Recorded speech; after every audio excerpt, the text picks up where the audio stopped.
Boa noite.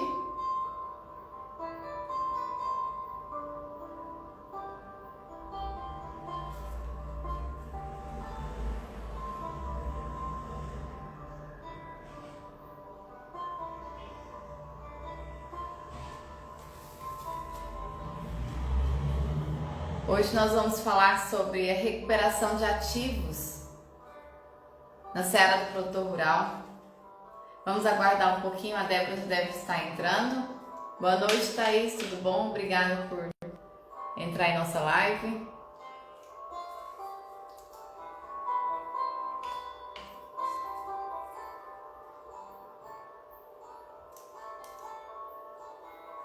Recuperação de ativos, para quem não entendeu muito bem, que às vezes pode soar um termo muito técnico, é recuperar aquilo que é seu, um direito, um crédito, um patrimônio, um bem. E para o produtor rural, o que seria? Sua terra, suas máquinas, sua produção, algum crédito que ele tenha. Tem muita... A gama para abordar nessa questão ela é muito ampla, mas nós vamos focar em alguns itens que vêm sendo recorrentes em nossa mídia. Algumas situações que o produtor rural está sendo submetido e principalmente na parte do direito agrário. Então nós vamos dar algumas soluções para essas situações difíceis e espero que vocês gostem do conteúdo. A Débora, ela é uma profissional super dedicada, advogada lá de Brasília. Ela é advogada do escritório Débora Brito, Sociedade de Advogados. Ela é especialista em Direito Tributário e Finanças Públicas e é mestranda em Direito Tributário pela Universidade Católica da Argentina. E ela vai vir hoje compartilhar um pouquinho do seu conhecimento para melhorar a nossa visão em relação a essas situações. Eu já vi muitas pessoas desesperadas quando vem a sua propriedade rural serem invadidas, não sabem o que fazer. Aqui na nossa região tem muitas pessoas que trabalham nas áreas que são apenas posse, nem tem as matrículas ainda, não tem contrato de compra e venda registrado, não fez regularização fundiária. Oi, Evilane, boa noite. Então, nós vamos falar dessas situações e dar algumas sugestões de como a pessoa tem que agir. Se ela tem que abrir um boletim de ocorrência, se ela já tem que ir direto no advogado, o que ela tem que fazer, se ela pode esperar um prazo, se ela já tem que agir de imediato. Boa noite, Luísa, tudo bom?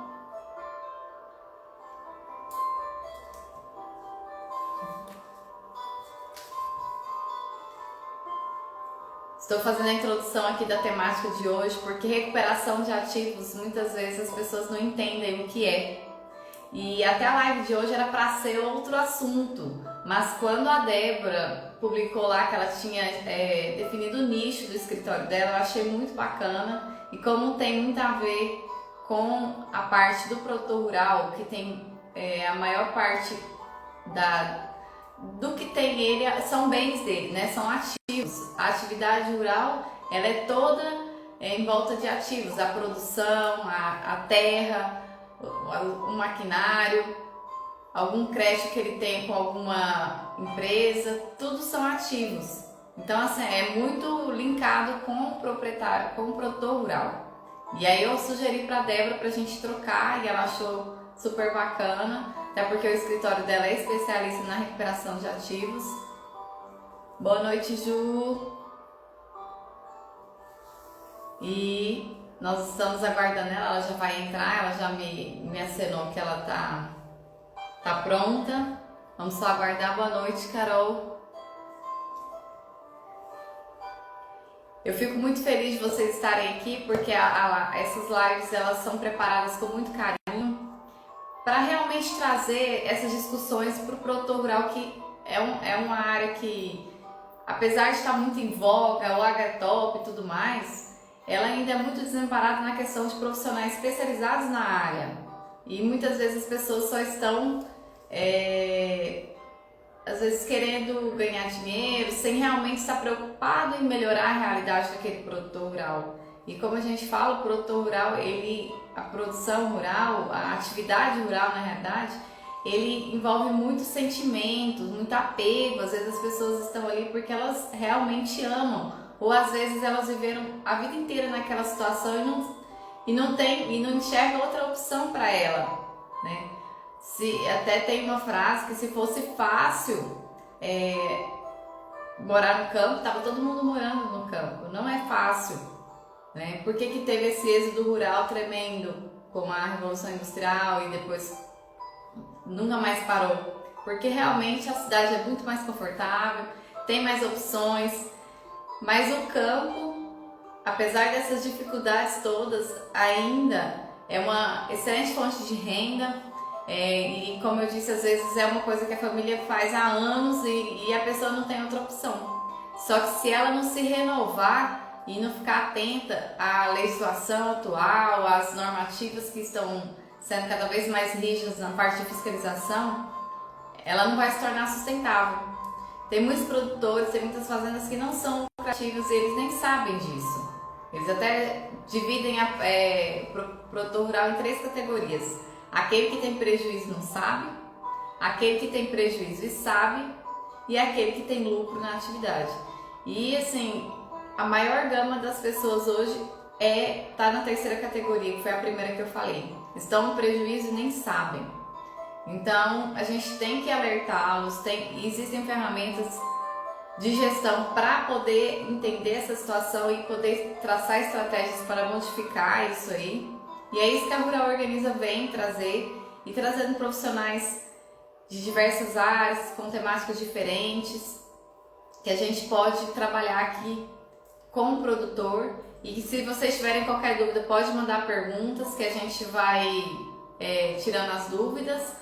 Se não mandar agora na live, quiser mandar nos direct, também pode mandar no nosso e no da Débora, que é Advogando Ativos.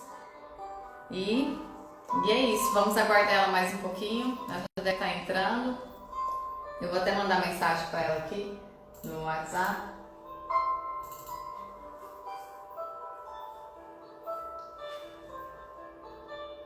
Eu deixo a musiquinha aqui pra gente ficar ouvindo alguma coisa, não ficar tão silêncio, até que ela venha.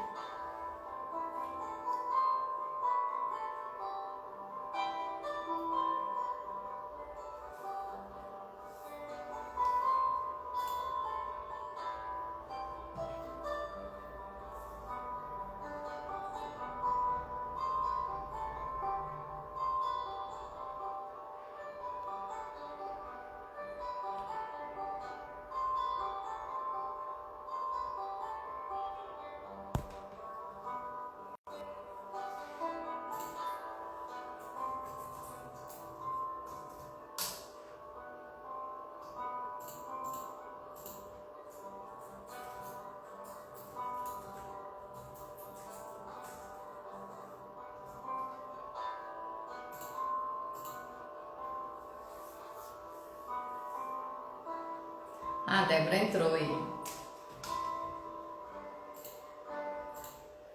Eu já deve chamar aqui para participar. Eu já vou aceitar ela e a gente já começa nosso bate-papo de hoje. Só um momentinho.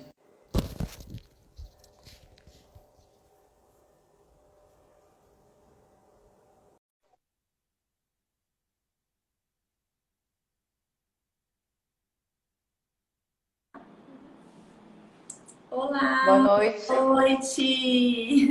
Tudo bom, né? Tudo bom, Adriana? Como vai? Tudo bem? Bem, Ah, então bom, beleza. como eu E estava aí, animada? falando, Sim. animada, Animada eu para estava nossa aqui fazendo. Sim, sim. Eu estava fazendo uma introdução explicando para eles o que é recuperação de ativos, mas se você quiser falar mais um pouquinho, às vezes assim, você tem mais propriedade para explicar. com certeza. Inicialmente, eu queria aqui agradecer o convite da Rural Organiza, que é uma empresa muito séria no mercado, e eu tenho muito orgulho de fazer parte aqui dessa live, desse momento de bate-papo descontraído. né? E me apresentar, eu me chamo Débora Brito, eu sou advogada e eu tenho um escritório, como a Adriana falou, que é especializado, voltado para a preservação e também para a recuperação de ativos. E aí a gente entende como ativos aquele conjunto, né, de bens, de direitos, ou então de créditos e de valores que compõem um patrimônio de uma pessoa singular ou coletiva. Então, na realidade, Adriano, o escritório ele tem uma atuação full service em várias áreas do direito, porém voltado para esse tipo de preservação aí, de manutenção ou de recuperação. E a gente também trabalha nessa área do direito agrário e tributário, que eu acho que é bastante interessante para hoje, para a nossa live. Sim, eu até comentei antes aqui, o que a gente anda vendo muito, Débora, são proprietários assim de terras que andam sofrendo invasões, seja de forma, às vezes até pacífica, mas às vezes é até ameaçando, entrando. Até tem uma amiga minha, Débora, do curso do Agrotalento, ela relatou que ela tem a propriedade da área, né, há um tempo já. A matrícula dela está registrada, tá georreferenciada, tem o CAR, tudo certinho. Porém, tem pessoas invadindo a área, construindo cerca dentro da terra dela, ameaçando eles e falando que eles são donos de lá há mais de 300 anos. E ela foi atrás da força policial e eles falaram que não tinham o que fazer. Na cidade dela não tem delegado, na cidade vizinha também não tem delegado e ela ficou sem saber o que fazer. E ela pediu ajuda até no grupo lá do, do Agrotalento, o que ela poderia fazer, porque ela estava sem saída. E é justamente isso que eu queria discutir contigo aqui nessa parte do direito agrário. O que você sugeriria para essa pessoa? Ela tem que abrir um boletim de ocorrência, ela tem que ou procurar já direto no advogado, seria a melhor saída. Ela tem algum mecanismo que a justiça pode fornecer para ela para proteger essa propriedade dela? Olha, esse caso ele é super interessante e corriqueiro. A gente vê hoje o Brasil ele tem uma amplitude, né, muito grande, uma extensão rural que é significativa. Nós somos grandes produtores aí de tanto agronegócio, né, de agro, enfim, produto e também da pecuária. A gente tem também um produtor de carnes, né? E isso daí realmente é um problema que assola não só essa nossa colega, mas também diversos outros fazendeiros. A gente tem aqui no escritório, e é interessante ressaltar esses casos concretos que vão acontecendo, até para poder contextualizar as providências que essa nossa colega poderia estar tomando nessa hipótese, né? Que vão de encontro às ações possessórias, que a gente chama de ações possessórias e que estão aí para preservar, no caso, né, a posse da coisa, porque aí, evidentemente, o que aconteceu? Uma perturbação, que a gente chama uma turbação no linguajar jurídico, no juridiquês. Então, a perturbação da propriedade ela é clara na hipótese em que um terceiro invade a propriedade, principalmente a propriedade que tem aí a função social de promover sossego, segurança. A gente tem aí na Constituição os artigos que vão proteger a propriedade, vão falar de propriedade. E, no caso, a gente tem um exemplo clássico aí de perturbação. Então, aqui no escritório isso acontece e, para exemplificar, por exemplo, tem o caso do como é que é o nome? Sem Terra, que é um movimento lá do Sem Terra MST, e que foi uma ação bastante histórica aqui no escritório, porque primeiro que a gente não consegue identificar facilmente o agente provocador desse tipo de turbação, né? Normalmente, e por isso que ela procurou em um primeiro momento na polícia e tudo mais, até para fazer a investigação de quem de fato é esse sujeito, quem está praticando este crime. Então, no caso do Sem Terra, que foi uma ação aqui do escritório, a gente teve que fazer um levantamento muito grande de como os sem terra se organizam aqui no nosso país, como que é esse movimento, quem é o verdadeiro líder, enfim, sem terra tem CNPJ, é um grupo de pessoas, eles não, né? Quem são essas pessoas? Como é que eu vou colocar isso no polo passivo de uma ação? Então, essa investigação, ela foi um primeiro ponto, um primeiro passo para a gente poder construir essa ação. E a gente acabou descobrindo, Adriana, que, na verdade, os sem terra, eles têm lideranças. E eles são, sim, organizados por líderes estatais, representantes da categoria. Então, eles elegem um representante para cada estado. E, nessa ocasião, a gente identificou quem era esse líder. Inclusive, ele estava na invasão. Era uma invasão com 120 famílias assentadas, uma enorme invasão. Na verdade, eles estavam na área limítrofe da fazenda, então ali perto da cerca e tudo, nós estávamos exatamente dentro. Mas a gente considera invasão a partir do momento que há aí uma utilização, e eles se utilizaram de energia elétrica da fazenda que foi turbada, que foi aí, né? Existe um risco iminente de uma invasão, porque eles estavam ali programando, justamente fazendo uma pressão e tudo, e invadiram a fazenda que era do nosso cliente para conseguir energia elétrica. A partir desse momento, ele já tem aí não só uma perturbação, né, um interdito proibitório, uma perturbação do lado externo, mas também um pé dentro da fazenda na medida em que ele usa esse recurso. E aí, Adriana, é curioso que a gente identificou esses líderes, mas a gente não tinha CPF, né? A gente não tinha grandes informações a respeito desse líder, que no caso essa invasão, essa perturbação estava ocorrendo aqui no Goiás, né? E aí a gente acabou identificando que esses líderes, eles são vinculados às confederações. Então, tem até aquelas bandeiras vermelhas que eles usam, né? Como é o nome, gente? Esqueci o nome, mas começa com C, as confederações deles e tal. São facções, na verdade. E até eles são muito ligados com as Farc.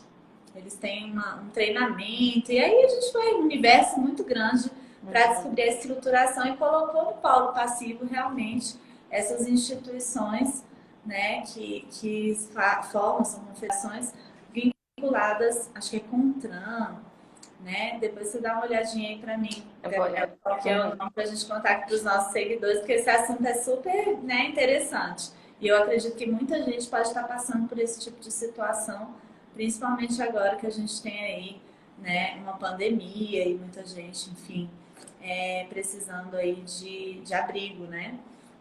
E aí, na realidade, a gente conseguiu estruturar essa ação, colocou essas confederações e entramos aí com a manutenção de posse.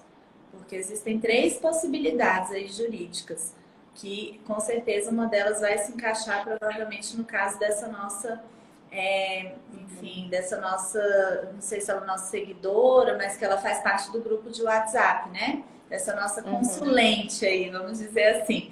Então, o interdito proibitório, a figura da manutenção de posse e a figura da reintegração de posse, né?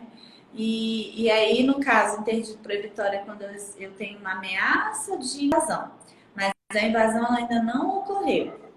Essa é a figura do interdito proibitório. Eu posso manejar uma ação para impedir que aquele determinado agente venha invadir essa propriedade. Eu tenho. Até, Débora, até assim, só te cortando um pouco mais, aproveitando a deixa, esse interdito proibitório poderia ser até utilizado no caso. Ó, a Luísa falou que é CONTAG. É CONTAG, é isso mesmo. CONTAG. CONTAG. Muito bom. Obrigada, Luísa. Então, esse interdito proibitório poderia ser usado por aqueles produtores, por exemplo, eu vi um caso estudando hoje, que naquelas lavouras de girassóis, porque é muito bonito, as pessoas entram lá dentro, acaba destruindo a propriedade para tirar foto, essas coisas todas, e dá um prejuízo danado para a pessoa. Ela poderia, esse produtor pode usar do interdito proibitório para evitar que essas pessoas entrem dentro da propriedade, na próxima lavoura, por exemplo, antes da florada, ele já entra com essa ação. Aí, às vezes, se ele conseguir a decisão, ele pode sinalizar lá com placas para ninguém entrar. E se alguém entrar, tá bem ciente de que vai ter consequências, né? Seria o caso, né? Uhum. Exatamente, seria uma possibilidade, né? Ele já se prevenir, já atuar de forma preventiva para evitar qualquer tipo de esbulho. Então, a jurisprudência hoje ela permite realmente, e eu acho que é uma excelente proposta, tá? Você já tem, claro que você tem que comprovar aí, Adriano, o risco iminente. Então, se ele já teve essa situação, de repente é importante tirar fotos, ter testemunho, né, para poder demonstrar, porque senão pode ser que essa ação de interdito não seja deferida, porque não há risco comprovado aí dentro dos autos, né, de uma iminente invasão. Então, isso daí é uma possibilidade, é uma ação recorrente, muito interessante. Agora, a partir do momento que eu já coloquei o pé dentro da propriedade, mas eu não me estabeleci, que é esse caso que a gente está conversando, onde não há, de fato, assim, uma moradia, uma permanência, que a gente chamaria na lei, então eu tenho a manutenção da posse. Eu entro com uma ação para manter a minha posse, né? E aí, obviamente, tem uma questão que é muito importante entender sobre a posse, que inclusive eu separei aqui pra gente, né? Que somente considera-se possuidor aquele agente que tem, né? Que está no pleno exercício, de fato, né? De um dos poderes inerentes, pelo menos um dos poderes inerentes à propriedade. Então, não posso simplesmente querer a posse de um determinado bem imóvel, né? Sem antes demonstrar que eu tenho um dos poderes inerentes aí, pelo menos um dos poderes inerentes à propriedade, tá? Isso Mas no caso da minha colega lá do Agrotalento, onde eles já estão fazendo a cerca lá, não seria a manutenção, né? Porque eles já invadiram, já pegaram a parte da terra. Aí já teria que ser uma reintegração de posse, né? Se já existe uma família assentada e aí tem uma permanência, o requisito seria esse da permanência. Porque, por exemplo, se você sai, mas você não consegue manter-se naquela propriedade estabelecida, e aí não pode ser uma ou mais pessoas. Então, se existe uma permanência, por exemplo, eles montaram ali uma estrutura, igual o pessoal faz muito, esse sem terra mesmo assentamento, tem aquelas lonas, e aí tem pedacinhos de madeira fincado, então eles montam uma barraquinha mesmo, né? Ou às vezes até de barro, eles fazem uma estrutura ali de madeira, de pau a pique, enfim, aquelas coisas bem precárias, e ali eles se estabelecem e passam a residir de forma permanente. Aí a gente já tem uma posse exercida, né, de fato. Obviamente que não é possuidor aquele que exerce a posse de forma violenta, viu, Adriana? Então, a posse, aí a gente tem que ver, porque, por exemplo, sem terra chegar com um facão, uma série de, né, ou então, nesse caso aí, quando tem um furto, né, na lavoura, na calada da noite, então você tem um exercício de posse ilegal. E aí você tem o emprego e o uso de violência e descaracteriza qualquer possibilidade de possuir aquela coisa, né? Isso é bem interessante. E assim, eu acho que o pessoal deve estar curioso nessa ação que vocês ajuizaram ali de reintegração de posse. Vocês obtiveram êxito? Como que foi o final dela, assim? Olha, foi... Porque você falou que eram muitas famílias, né? 120 famílias assentadas, né? Eram 120 famílias assentadas e a emoção era muito grande porque eu tive assim, o prazer de liderar por ser uma ação muito complexa. Então, para colher essas provas, preparar a ação, eu tive que viver uma verdadeira aventura, né? A gente que é advogado, tem gente que acha que é fácil, que é só ficar aqui no papelzinho, na petição, mas a gente é muito 007. Um bom advogado, ele vai a fundo e tudo. E eu me recordo que eu fiz uma viagem até essa fazenda e de caminhonete e tudo mais, não anunciei a minha chegada e foi bem perigoso, inclusive com segurança, tudinho, porque 5 horas da manhã foi o horário que a gente escolheu, porque estava realmente amanhecendo logo em seguida, né? 5h30, 5h40, a gente queria pegar o amanhecer do sol. E aí a gente conseguiu fazer inúmeras fotos, assim, de perspectiva do assentamento. Então a gente conseguiu, inclusive, fazer essa contagem de quantas famílias, em tese, estariam ali assentadas. E instruímos os autos com essas informações e tiramos fotos também dessas gambiarras, entre aspas, de energia elétrica, porque eles, para ligarem as geladeiras, o fogão, e eles se estabeleceram do lado de fora, na região limítrofe, né? Então era quase um interdito. Olha como é delicado esse tipo de interpretação, né? Se ocorrer um manejo processual inadequado, obviamente que a parte pode correr o risco até de perder a causa. Mas como tinha essa prova dessas gambiarras elétricas que eles tinham produzido na fazenda, que estava em risco, então já caracterizou a manutenção de posse, e aí a gente levou isso para os autos. O instruir da ação, para contagem no polo passivo, tudinho, e aí tem o nome também que eu vou preservar aqui da parte contrária, que é uma pessoa física que estava lá também aí a gente deixou sem qualificação, então há a possibilidade de fazer o manejo processual sem qualificar no primeiro momento, né? Até porque a gente não tinha identificação. E aí, Adriana, o juiz, ele determinou em caráter liminar, porque como de dano, né, os requisitos para poder, na época não tinha tutela antecipada, no início da minha carreira, entre 2007 e 2010 mais ou menos, e aí eu consegui, enfim, a gente colocou uma liminar na época, tinha esses requisitos, perigo de dano, né, e a fumaça do bom direito, e o juiz em liminar, ele concedeu a ordem de desocupação. E aí, essa ordem, olha que interessante, ele deu ordem de cumprimento do mandado com força militar. Então, não era policial, porque essas coisas, né, super perigoso e tal, inclusive disponibilizando força aérea, né, para fazer o cumprimento. Então, foi super emocionante quando saiu a decisão. Eu imagino. Você acredita que nem precisou? O Nem pessoal precisou da força. conhecimento da decisão e desocupou o imóvel. E adivinha para onde que eles foram, Adriano? Para a fazenda do Pro vizinho. vizinho.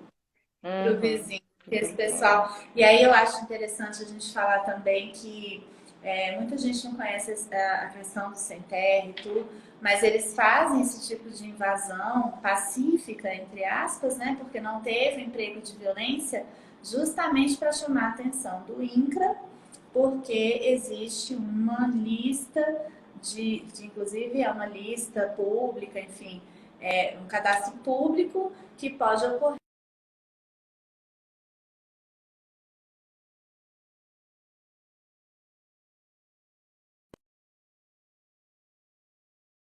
ser chamado para uma eventual, enfim, né, entrega desse terreno, dessa terra por parte do INCRA para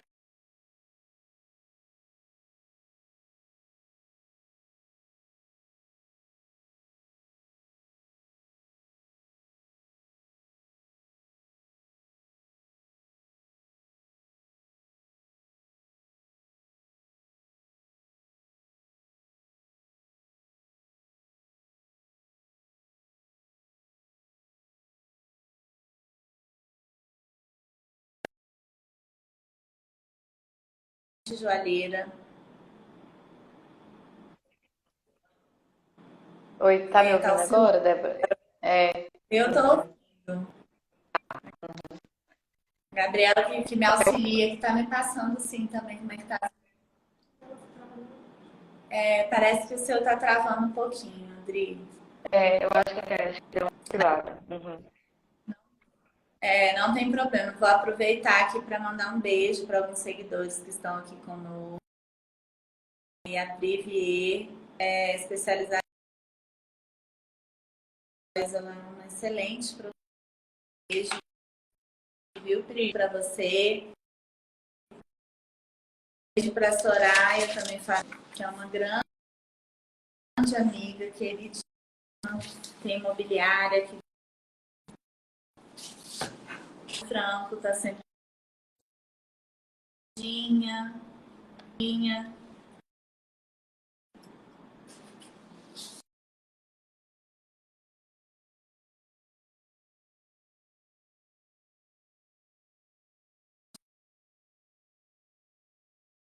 E participando da nossa live maravilhosa.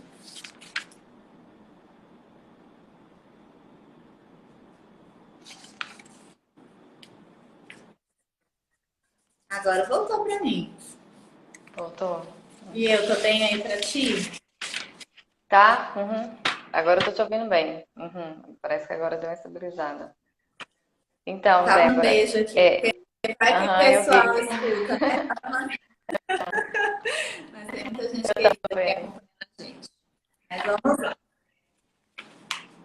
Então, eu Então, eu queria achei contar um bem pouquinho desse caso. interessante. Pode falar. Sim. Não, eu queria falar desse caso, aí vamos esgotar, né? Porque a gente pode ter alguma outra questão para conversar sobre isso. E depois eu vou passar para esse outro, que é um caso concreto, para a gente discutir um pouquinho de propriedade também, que a gente falou muito de posse, né? Mas a gente tem que falar também um pouquinho de propriedade. Eu vou contar um outro caso concreto do escritório. Mas, E Dri, eu sim, acho que só para uma essa dúvida, nossa. Débora. Assim, por exemplo, para ser caracterizado posse, ele tem que exercer pelo menos uma das características, dos requisitos de propriedade, né? Mas se a pessoa ela tá explorando uma terra, um produtor rural, só com a posse, ele não Uhum. tem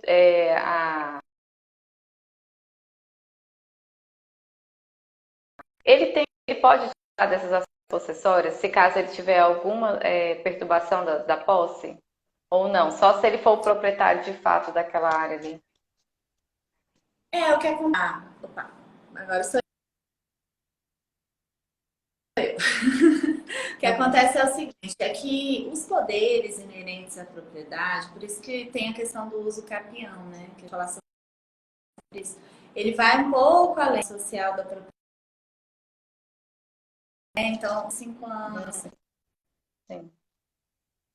E aí a gente tem todos os requisitos aqui na lei para falar de uso capião. Até separei porque também é um tema super importante, né? Só que, Mas Débora, de a toda maioria forma, desse o proprietário pessoal, também. só que a maioria desse pessoal, eles não conseguem os capião porque é área pública, né? Tem que fazer a regularização fundiária dela. Tem que ter, por exemplo, você tem que ter, para você conseguir o uso capião, você tem que ter exercido a posse pacífica e mansa, ininterrupta durante 5 anos, mas principalmente você tem que ter feito benfeitorias, então não basta ficar lá olhando para o teto, né? Você tem que ter feito obras e serviços considerados de interesse social e econômico. Então, assim, existe a função social da sociedade, da propriedade, que é proteger, que é, enfim, da segurança. Por isso que ela é hoje as cláusulas pétreas, né? E a propriedade é super, hiper, mega protegida pela nossa Constituição. É um lugar para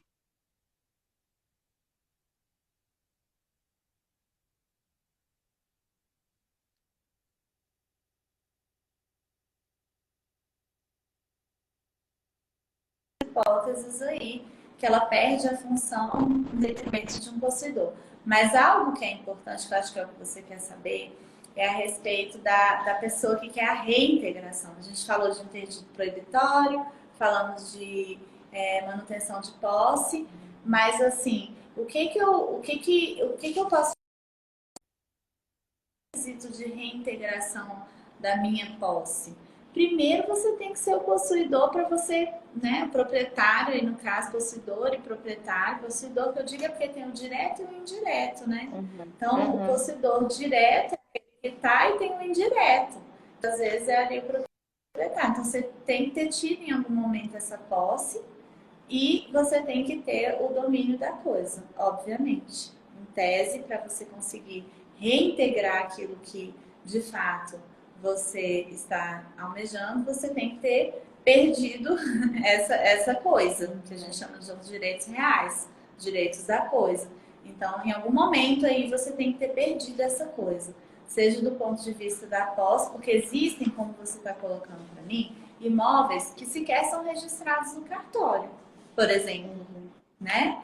Se eu tenho um imóvel registrado no cartório, e aí a gente também tem aqui o artigo 1227 do Código Civil, que diz que a propriedade, né, os direitos reais, na verdade, os direitos reais que são a posse, a propriedade, eles passam a fluir a partir do momento que há o registro cartorário.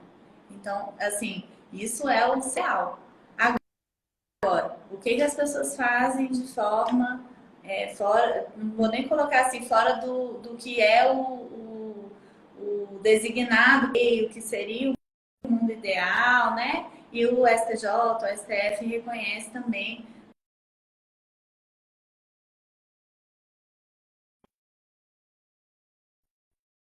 muitas transmissão da parada.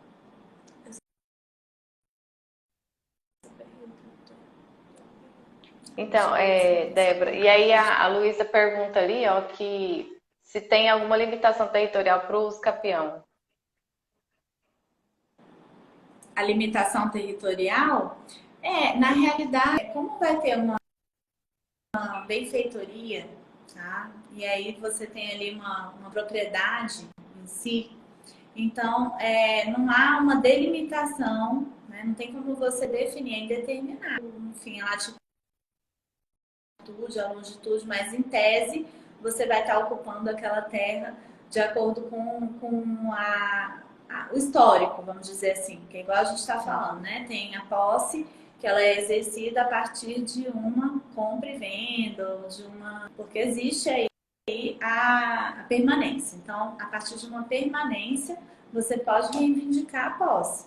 Que é o caso do uso capião aqui, que você tem que ter permanência por mais de 5 anos, você tem que estar exercendo a posse pacífica e mansa, de boa fé, e tem que ter também usado obras ou benfeitorias. Então, dentro desse prisma, se você cumprir esses requisitos e tiver aí uma demarcação já pré-definida anteriormente, você pode reivindicar essa pré-marcação definida anteriormente. Porque assim, vamos pensar em conjunto aqui com a Luísa, né, Luísa? Ah, travou. Acho que voltou, pode falar, pode continuar. Ah, voltou.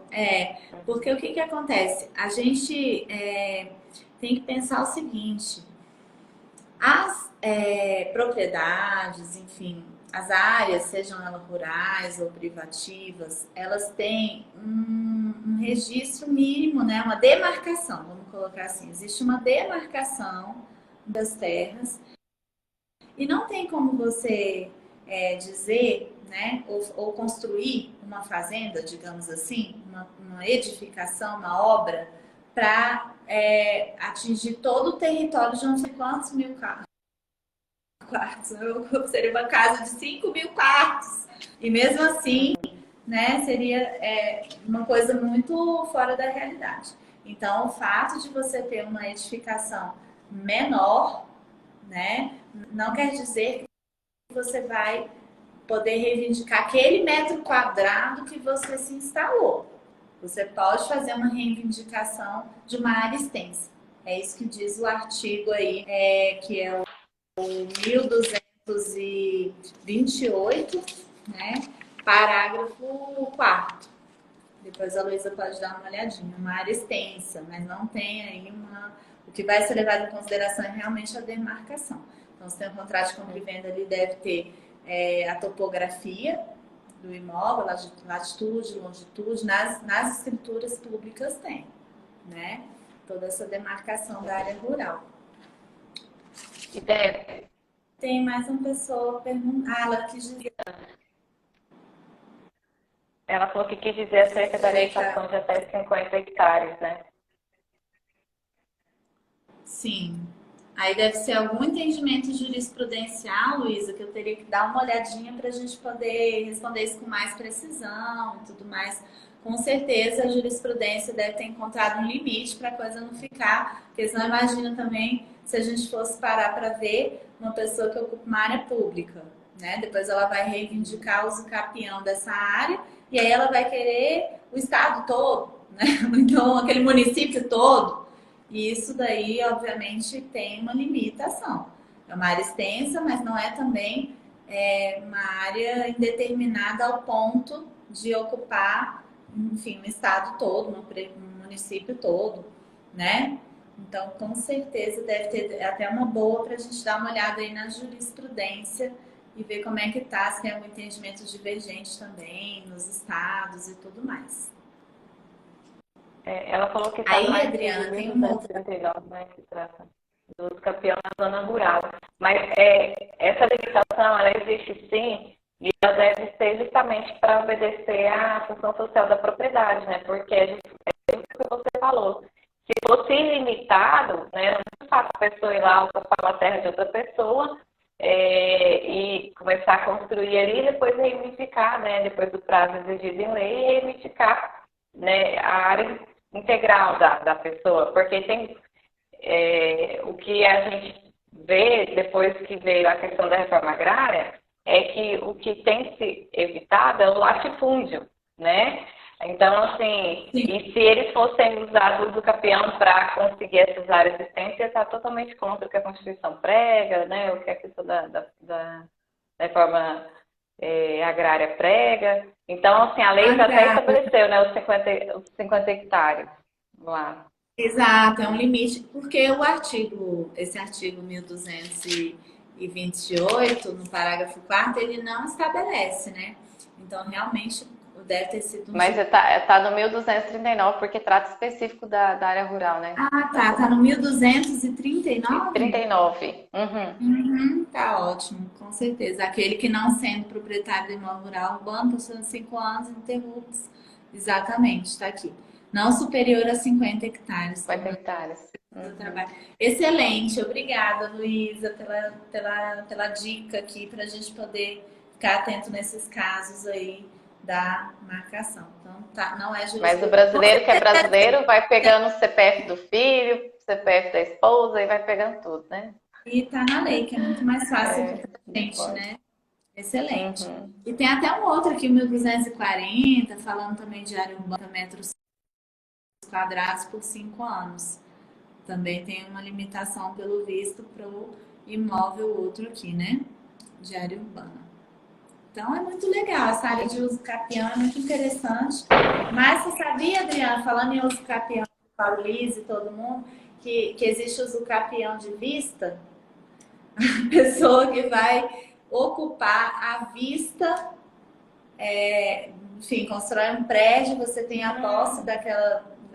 E aí a pessoa constrói um prédio na frente da sua casa, tampando toda a sua vista. Então você pode exercer também a posse do uso capião de vista. Isso é super também moderno, interessante. Mas aí ela pode impedir que aquele prédio seja construído? Ou não? Ela pode exercer, né, por analogia, a posse, né, daquela vista. E impedir que aquele prédio, ou obrigar aquela pessoa a retirar por conta do uso capião de vista. Eu achei isso super interessante quando eu vi, e eu acho que é importante a gente falar aqui que também são questões mais modernas, né? Sim, é novidade, sim. Qual o ano do caso concreto? Desse ano, você está falando do MST? Ela quer saber? Eu tô sem o caso aqui, mas eu tenho. Eu posso deixar para vocês, depois eu te mando. Inclusive o número do processo. Porque aí ele é público, não tem segredo de justiça nem nada. Mas me manda um direct, que aí eu vou te passar o número desse processo. E aí você vai ter a possibilidade de consultar. Inclusive eu aqui no escritório sou da filosofia de que a gente tem que compartilhar o conhecimento, né? Então, eu coloco à sua disposição, você pode consultar, inclusive utilizar como minuta porque ficou bem interessante, bem completo esse caso aí. Tá bom? Que legal, Débora. E aí, E Adriana? você disse que tinha mais um caso, né, que trata sobre a propriedade para compartilhar. Eu tenho mais um caso que é interessante aqui do escritório. E esse caso, assim, pode acontecer com qualquer um na realidade, né? O nosso cliente, ele comprou, né, uma casa, certo? E fez instrumento particular, todo bonitinho. E ele tinha o FGTS, aquelas coisas todas com a Caixa Econômica e tal, junto, as economias da vida toda, aquelas coisas, né? Porque comprar imóvel não é igual comprar uma calça jeans, é uma coisa que é especial realmente. E aí ele, enfim, comprou desse vendedor, esse vendedor vendeu, e ele fez uma alienação fiduciária. E aí ele usou esse benefício e ainda financiou o restante do imóvel. E aí ele fez o registro cartorário, tá? A alienação tem que fazer ali, né? O registro cartorário. E aí, muito bem. Quando foi um belo dia, né? Que ele foi se mudar para aquela casa, ele chegou lá e tinha simplesmente outra pessoa morando na casa, né? E aí ele falou, nossa, que coisa estranha e tal, será que é algum conhecido, algum parente do dono? O que está acontecendo? E aí foi com o tempo a pessoa falou, não, eu não vou desocupar. Ele, mas essa casa é minha, eu tô aqui, né, matrícula, meu contrato e tudo. Aí essa pessoa falou, não, eu também tenho contrato. Né? Eu tô aqui, eu também sou o dono. E é daqui não sai, daqui ninguém me tira. E como ele tinha a matrícula do imóvel, olha que situação. E esse imóvel estava inserido, era uma casa dentro de um condomínio residencial, o condomínio começou a cobrar tudo quanto era tipo de taxa condominial dele. Porque os boletos estavam no nome dele, em tese ele era o proprietário perante o condomínio. E o cara seguiu morando, e daqui eu não saio, daqui ninguém me tira. E IPTU e tudo quanto era coisa. E essa situação, Adriano, durou 9 meses. Até ele tomar uma providência. Ele morou na casa dos pais, que com a esposa, filha, a minha esposa grávida, uma situação assim bem complicada. E aí quando ele procurou o escritório, já estava assim, uma dívida enorme dessa casa que ele já tinha pagado, na verdade, ele é muito boa fé, uma pessoa correta e tudo, então ele foi pagando, seguiu pagando, mas ele estava assim esbaforido, olha, com um desaforo, porque ele falou, doutora, imagina eu sustentar o camarada, né, morando na minha casa e eu sofrendo as consequências e tudo mais. Então foi realmente uma ação super interessante, porque quando ele moveu a ação, esse outro cara também tinha contrato com o dono, na verdade o cara, o proprietário anterior, né, vendeu o imóvel para duas pessoas ao mesmo tempo. Duas pessoas ao mesmo tempo. E assim, e causou, e ele ficava lá, resolva com esse, com aquele, então aqueles três ali no meio daquela confusão. E aí a gente conseguiu, né, reintegrar. Por isso que é importante a gente ver o seguinte, que nesse caso ele exercia, né, um dos efeitos aí da propriedade e que é justamente um dos mais fortes. Por quê? Na jurisprudência ficou consolidado que quem tinha, nessa hipótese de duas compras e vendas, quem tinha o domínio é quem tinha que levar o bem, quem era o detentor da coisa, da propriedade. E o mais curioso é que o cara, outro, que estava morando devidamente no imóvel dele, tinha comprado primeiro. Então ele falou, gente, cronologicamente falando, eu comprei primeiro, esse imóvel é meu. E aí ficou aquela discussão judicial. Inclusive era um outro advogado que patrocinava, quando ele chegou no escritório já tinha águas e rios acontecido lá na vida dele, uma confusão danada. E ele tinha até perdido em primeira instância, por conta de não ter o advogado à época argumentado sobre a questão da escritura-prudência. Entende? Que quando há essa situação de em tese, duas pessoas que estão litigando por um bem e que sofreram a compra e venda, quem de fato seria, né, em tese a gente pensa, poxa, mas quem comprou primeiro é quem é o dono da Quem coisa, tem né? direito, Comprou né? primeiro. E na verdade o dele estava financiado e do cara já estava pago. Então o cara estava montado no cavalo. Eu não vou sair, não sei o quê. Então, no Tribunal de Justiça, né, prevaleceu o entendimento de que mesmo quem tenha comprado depois e registrou, fez que a gente chama de registro do domínio, né? O domínio é a propriedade, o cartorário, esse é o verdadeiro proprietário. E ele comprou muito depois, ainda estava financiado o imóvel, o cara teve que desocupar e tudo, e ele teve aí a devolução dos valores. Ainda está uma briga por conta do dano moral, né? Mas ele sofreu um dano moral imenso, dano material, todo tipo de coisa. A situação está aí no STJ hoje ainda. Mas para a gente ver que realmente assim é importante quando você está tratando de reintegração de posse, principalmente você ter, né, elementos e requisitos para você ver a posse de fato estava sendo exercida. Ele nunca tinha nem exercido a posse. A posse sempre estava na mão desse outro cara, né? E ele tinha ali uma escritura em mãos que é muito forte, que tem fé pública, que prevalece. Inclusive, quando a gente quer discutir, Adriana, essa questão possessória, eu recomendo, inclusive, que a pessoa tire no cartório, faça aquela busca, né, de registro cartorário para poder ver de fato se não existe. Ou quando for comprar, tirar essa matrícula, né, analisar a cadeia de compra e venda do imóvel, principalmente fazendas, porque tem georreferenciamento, né? E o georreferenciamento ele acaba por unificar, às vezes, muitas matrículas que já foram de Beltrano, de Ciclano, e aí depois de um monte de tempo vem ali numa matrícula que está georreferenciada, uma penhora, uma hipoteca, uma construção, e aí você tem que depois. E aí muita gente entra com a reintegração de posse, quando na realidade prevalece o registro público e a ação cabível é a anulação. Primeiro você tem que questionar ou a revisão, né, ou a anulação do registro público, cartorário. Primeiro eu tenho que discutir isso para depois eu falar, opa, agora que a gente sabe que realmente esse imóvel está desembaraçado, esse imóvel é meu, é seu, é de não sei quem, que houve um erro, há um vício nessa matrícula, então agora a gente define quem é o possuidor. Não partir direto quando há uma incógnita aí dentro da propriedade, direto para a posse, porque você pode se estabacar, né?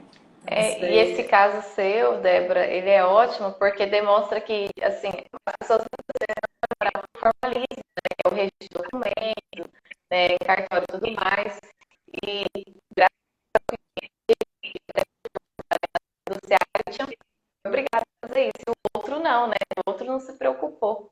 Se o outro tivesse feito tudo certinho, o seu cliente, às vezes, não teria preferência, né? E o que você acha? Agora eu vou te fazer uma pergunta. O que você acha que seria pré-requisito, por exemplo, no âmbito aqui urbano e tal, que eu atuo também muito nessa área imobiliária condominial, né? E a gente recomenda, por exemplo, que o comprador ele tire, enfim, ele pegue cópia da convenção condominial, porque tem gente que compra imóvel depois não sabia que não podia ter cachorro, aí tá lá o cachorro, não sabe o que faz, aí o STJ fala que o cachorro pode ter, e aquela confusão. Ou até uma outra situação, né? Que a pessoa não tinha conhecimento e não pega a convenção, não lê nem nada. Então tem uma série de documentos que a gente recomenda para a pessoa quando ela vai fazer a compra e venda do imóvel urbano. O que você considera hoje para a Rural Organiza, Adriano, que é essencial para o fazendeiro quando ele vai fazer enfim, uma aquisição imobiliária de um imóvel, vai fazer uma fusão dessas fazendas, né? Qual seria o principal assim, viés? Olha, ele tem que olhar vários aspectos. Essa questão às vezes pegar até a vintenária, porque tem matrículas que tem litígio há muitos anos, né?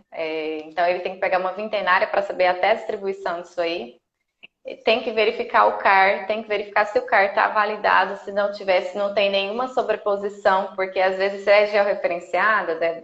Só que o georreferenciamento dele não está correto, porque entra de outra do vizinho, e se o cartão validado, se o georreferenciamento dele foi feito, ele tem que verificar se o proprietário ele tem algum passivo ambiental, né? Então ele faz a consulta do passivo ambiental, porque aí verificar se existir, se é referente àquele imóvel lá que você está comprando, porque se você comprar aquela área com algum passivo ambiental, você vai ser o responsável, você compra todo o passivo, porque o dano ambiental, ele acompanha o bem, né?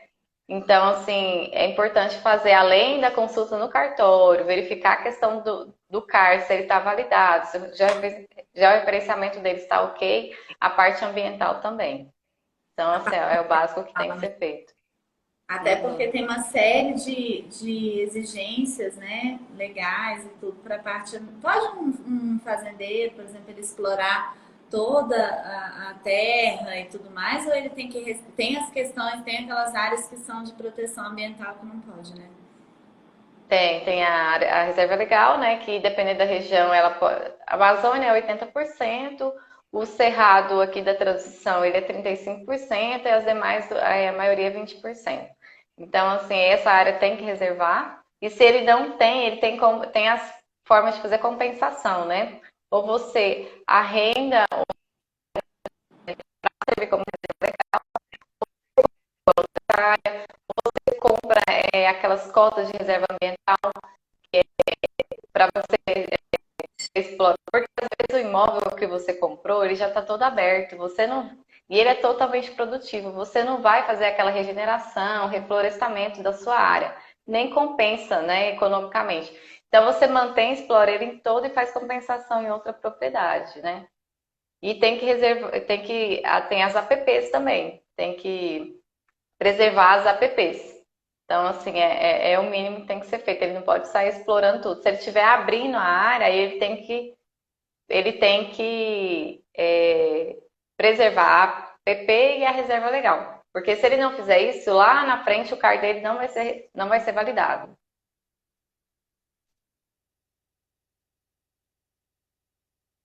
Eu acho que a Débora caiu, né? Eu não sei se é minha internet. Ah, ela já está de volta. Mas hoje tá bem estável, né? Eita, Bem. voltei, que acabou a bateria desse Então. celular. Ah, Pronto, tá. Eu até achei que fosse a internet, eu falei, pronto. pronto, deixa eu botar um tutorial aqui, né? Porque essa hora da noite a gente já tá Uhum. tão cansada, mas tá tudo É. ótimo. Pronto, aqui tá Não, Débora, ótimo. então, eu falei assim que se você for abrir uma área, agora você tem que preservar pelo menos a reserva legal e a área de preservação permanente, né? Tem que Se tiver o alguma área de uso restrito também. produtor rural ele pode escolher É, onde que ele vai. Aí ele pode escolher essa área ou já é uma Hein, área. Débora, eu queria que você contextualizasse o pessoal aqui, eu acho bem legal, eu te sigo no Instagram e vejo o quanto você faz assim o planejamento do seu escritório, a forma como você cuida dos seus clientes, né? Você tem todo um corpo de advogados aí, igual você falou, de várias áreas, né? O nicho de vocês agora é recuperação de crédito, de ativos, só que isso envolve como que você consegue lidar com tudo isso, qual que é a sua dinâmica aí, como que você passa isso para o seu cliente. Com certeza. Assim, na realidade, né, Adriana, isso tudo foi uma grande conquista, né? Eu comecei a montar o meu primeiro escritório formal, tinha algumas parcerias com alguns colegas e tudo, mas realmente em 2010 eu passei a formalizar o escritório com o CNPJ, tive uma sócia muito querida, enfim, foi uma experiência bastante enriquecedora até 2016. Quando foi 2016, eu resolvi realmente dar o grito de independência e eu senti que o escritório precisava realmente de uma identidade e essa identidade tinha que ser a minha, para que eu pudesse realmente realizar o meu sonho de estar ajudando as pessoas. Então, o principal objetivo hoje do escritório atender às exigências mais, né, atender os pleitos mais exigentes dos nossos clientes e também desenvolver o potencial dos colaboradores. Então, nós somos preocupados, sim, com o recurso humano, nosso capital é humano e a gente depende de pessoas. Então, a gente investe muito nessa parte da qualificação, né, do profissional e tudo, a gente acompanha esse profissional. Tem vários colaboradores que estão comigo já há um bom tempo, chegaram no escritório mais inexperientes, um pouco mais crus, e que hoje a gente vê assim, a evolução, e isso é muito gratificante. Quando foi em 2018, 2017, eu comecei o planejamento, então em 2018 eu tive o primeiro resumo executivo, que é justamente para você retroalimentar o seu planejamento. E aí é que eu fui ver e começar a perceber os gargalos, né? Os pontos fracos, a gente faz análise SWOT, então tem pontos fracos, pontos fortes, ameaças, né? Isso daí também deu uma visão mais empresarial para o escritório de advocacia.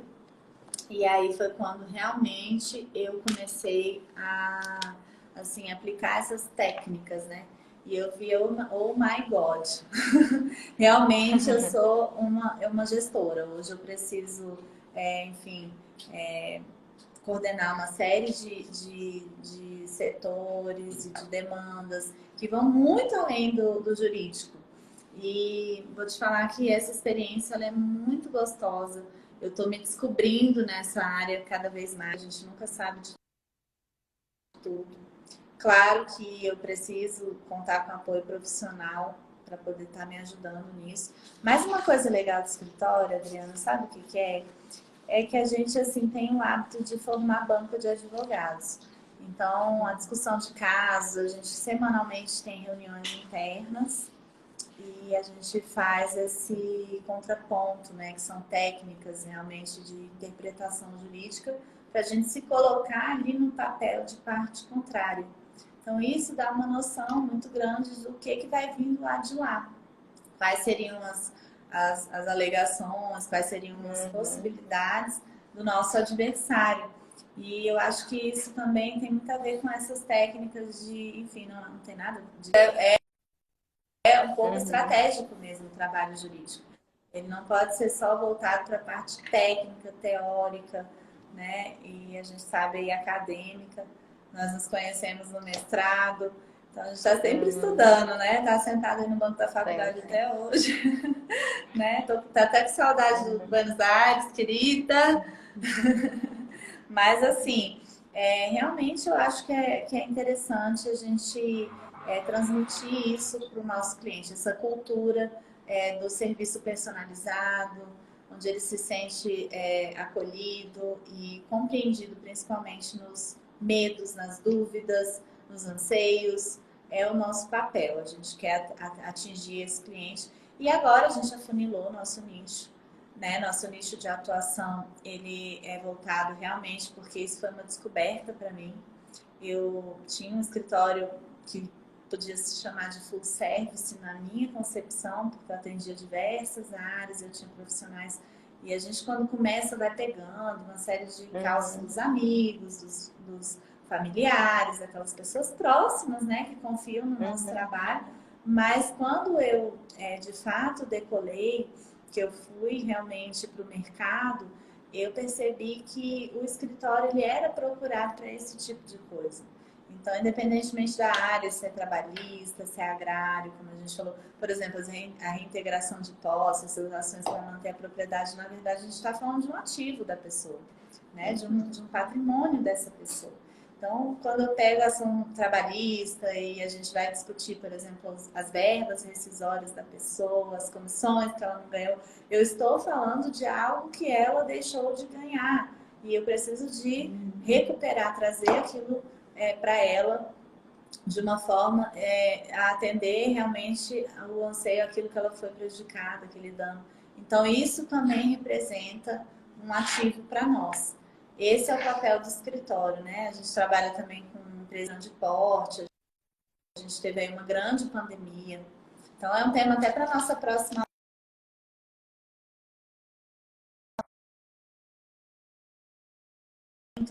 as inovações de contratos, que é uma área que também o escritório domina muito.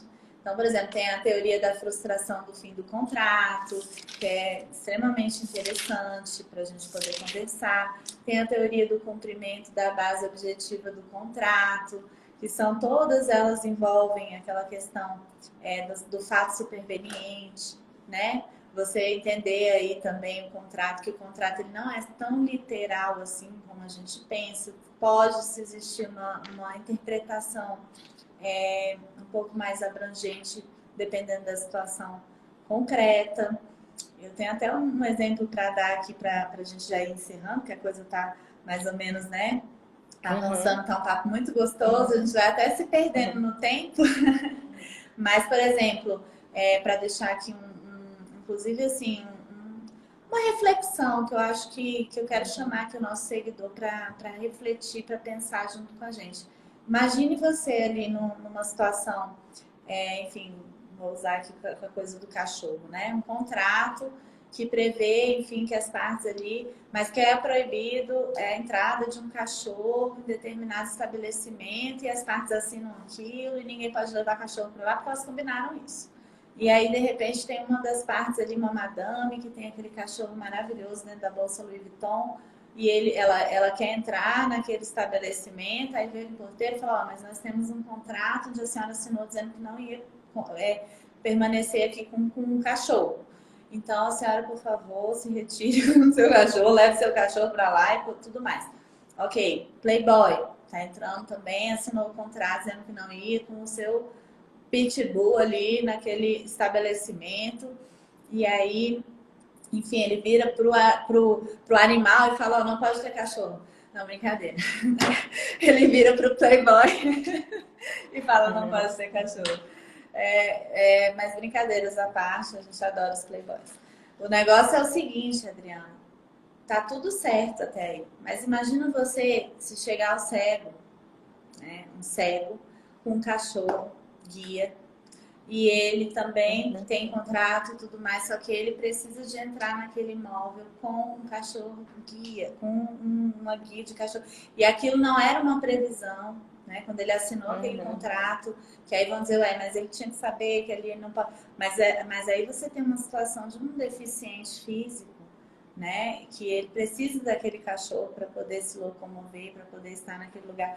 Então, esse tipo de exemplo que eu estou dando aqui é só para a gente entender que realmente, hoje, contrato, ele é um instrumento que pode sim, principalmente agora na pandemia, na medida em que eu tenho uma norma, né? Um fato superveniente ou uma norma que não atende à finalidade do contrato, eu posso sim estabelecer uma interpretação diversa daquela literal, né? Ou então, até mesmo, eu posso aí ter a revisão, a resolução de todas essas relações. Aí isso é muito voltado também para ativos, um tema para uma próxima live, mas muito interessante e que eu acho que tem muito a ver também com o mundo rural, porque tem muito contrato aí de compra e venda, né? E deve ter acontecido agora também na pandemia com vocês aí, inúmeras situações. Tem, assim, a pandemia não é um caso que você previa, só que na atividade rural foi bom você ter deixado essa deixa, que é bom a gente deixar essa, igual se for, chamar os espectadores para pensar um pouquinho. Na atividade rural, a teoria da imprevisão ela é muito pouco aplicada. Por quê? Porque ela já é uma atividade que envolve muito risco. Então, assim, não adianta nada você, por exemplo, agora o soja está altíssimo e lá atrás você vendeu a um preço menor e vir aplicar a teoria da imprevisão, que não é aplicada. Porque essa oscilação cambial, ela já é uma coisa da atividade, entendeu? Então, assim, isso, para a atividade rural é uma coisa bem específica, né? Então, assim, tem muitas teorias que no mundo civil, vamos dizer, aplica-se, mas no mundo agrário, rural, não. Porque são riscos que todo mundo já conhece, entendeu? Então, quando você entra nessa atividade, você já sabe disso. Então, você tem que ter aqueles fatores para anular o risco ou pelo menos minimizar, né? Ou fazer, às vezes, comprar uma opção na bolsa de valores. enfim, né, para melhorar, fazer uma operação de hedge, você tem outras formas de melhorar isso aí. Você sabe que Mas eu vou não até aplicando a teoria da imprevisão. a teoria você sabe que eu vou até fazer aqui uma analogia de um caso que aconteceu mesmo com um cliente nosso, que é também produtor rural dessa área de pecuária, né? E ele investia muito em gado de elite. E aí era milhões e milhões cada boi, menina, ele cuidava, dava banho, boi era tudo, e penteia esses bois, pelinho, tudo, ração. E esses bois ficavam próximos da sede, né? Porque eram o gado de elite, tudo, e não tinha seguro. Não fez o seguro do gado, nem nada, porque não tinha nem cultura. É uma coisa meio doida, né? A gente ensina para. É importante ter essa assessoria, por exemplo, da Rural Organiza, para poder ver o que realmente precisa ser feito, porque as pessoas vão vivendo. E ali aquele gado, e aí você não acredita, tem uma cobra. A cobra de madrugada picou um boi que valia 800 mil reais. Pense num cliente assim, desesperado. E não tinha nada que fazer contra a cobra. Não tinha como botar a cobra na justiça. Não tinha o que fazer, assim, simplesmente a cobra amanheceu de manhã com um desenho, porque a cobra vai abocanhando o boi. Sei que esse boi apareceu dentro dessa cobra e o desenho do boi, ela triturando os ossos desse cliente, meu Deus do céu, socorro. Então, só para a gente ver que realmente num ambiente, né, assim, rural, existem muitas questões que podem colocar Tem em muitos risco, riscos, né, que a gente tem que. levar isso daí em consideração. E eu acho que é interessante, porque a teoria da frustração do fim do contrato, na verdade, que eu acho que vem a calhar aqui, ela na verdade, ela não muda, né? Ela não tem um viés assim de mudar o valor. Então, na verdade, assim, o que acontece é que, digamos que você tem aí enfim, um cliente que comprou um pacote aéreo no pacote de hotel no Copacabana Palace. Pronto. 8 mil reais ele comprou e tal, tal, tal. Aí o Copacabana vem e fala assim, ó, eu tô impedido porque o governo fechou tudo, lockdown, né, prestar esse serviço e tudo mais. Mas eu vou fazer o seguinte, eu vou deixar para você disponível um período, tanto qual esse de agora, se é alta temporada, então você tem até a próxima alta temporada para usar essas diárias e tudo mais, e o preço é o mesmo, 8 mil reais. E aí, no caso, não houve aí igual você falou, não há aí, de fato, uma discrepância que possa justificar ele alegar que ele foi prejudicado por conta dessa pandemia, no sentido de alterar, né, o direito dele. Então, mas ele pode pedir a resolução do contrato por conta da frustração do objeto em si, que era, eventualmente, se hospedar. Agora, na hipótese dessa teoria outra aqui do rompimento da base objetiva do contrato, você já tem aí um desequilíbrio. Um desequilíbrio contratual na base objetiva do contrato, de modo que a pessoa que estabeleceu, por exemplo, uma determinada, olha, vamos fazer o seguinte, eu vou, enfim, vamos usar aqui um exemplo, por exemplo, eu vou te pagar, né, com sacas de laranja, né, eu tô te devendo aqui, eu reconheço e tudo mais, 200 mil. E eu vou te pagar com sacas de laranja na medida em que eu produzir essas sacas. Então, eu tenho esse compromisso, você concordou, a gente assinou um contrato e tudo mais. Aí vem uma chuva de gato, sei lá, um evento superveniente e mata essas plantações e coisa e tal e tudo. E aí você fica impedido por um fato superveniente que não foi culpa sua de cumprir com aquele contrato. Então, aí você pode aplicar essa teoria do rompimento da base objetiva, né, para poder dizer, pedir a revisão, a resolução do contrato, porque você realmente tem um desequilíbrio aí contratual e aquilo que você prometeu já não é possível cumprir por uma questão superveniente. Então, para você ver que interessante essas duas situações, né, que eu acho que é o que a gente pode chamar aqui o nosso seguidor a refletir sobre, e se todo mundo gostou, gente, segue aí os nossos Instagrams, que a gente pode produzir uma nova live só para falar sobre os impactos da pandemia e nas relações, né? Porque eu acho que tem muita gente passando por situações parecidas. E também mandar o direct aqui pra gente saber, né, Adriana, se realmente as pessoas querem ou não querem, se elas têm interesse.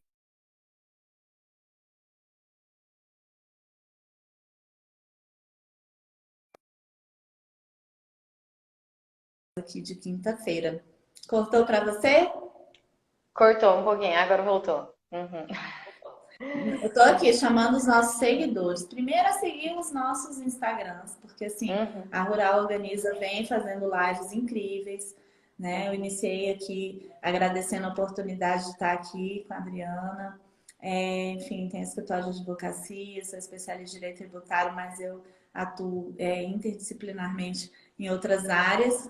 E, enfim, eu quero que todo mundo venha participar com a gente, no sentido da gente fazer uma nova live muito em breve, enfim, para a gente conversar sobre esses temas e os impactos da pandemia. Então, sigam aqui os nossos Instagrams e se manifestem no direct, né? Para a gente saber se realmente vocês querem, vocês não querem, como é que está essa reflexão que a gente vai deixar aqui para vocês, né? Para a gente poder estar produzindo esses conteúdos aqui, que é super maravilhoso, né?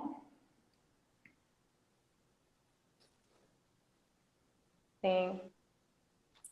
Débora, eu agradeço muito você ter aceito, adorei o bate-papo, você tem muito conteúdo, você fala de uma forma bem gostosa, adoro te ouvir, é bem suave, e assim, agradeço muito, como ela falou, se vocês tiverem interesse que a gente discuta algum tema, essa questão da pandemia, às vezes do impacto dela, às vezes nos contratos agrários, rurais, se daria para utilizar uma dessas teorias que ela exemplificou aqui, né? É bem bacana. Tem muito conteúdo aí para ser discutido e é interessante vocês estarem ligados, porque é muita coisa que está ligado à sua realidade de fato, né, ao seu dia a dia, e às vezes pode solucionar um problema seu que para você parece ser monstruoso, mas se você levar para um profissional, né, que entende, é até fácil, né? Como aquele exemplo que você falou do seu cliente que já estava praticamente perdido, tinha a primeira instância perdida, quando vocês foram analisar,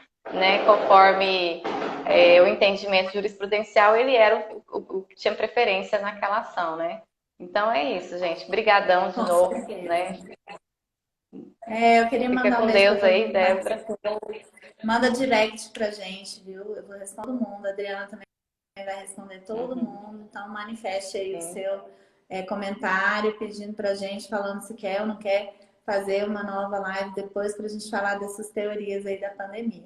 Viu? Um beijo bem grande no coração. Adorei o convite. Beijo. Obrigadão. Boa noite. Bom descanso. Tchau. Tchau.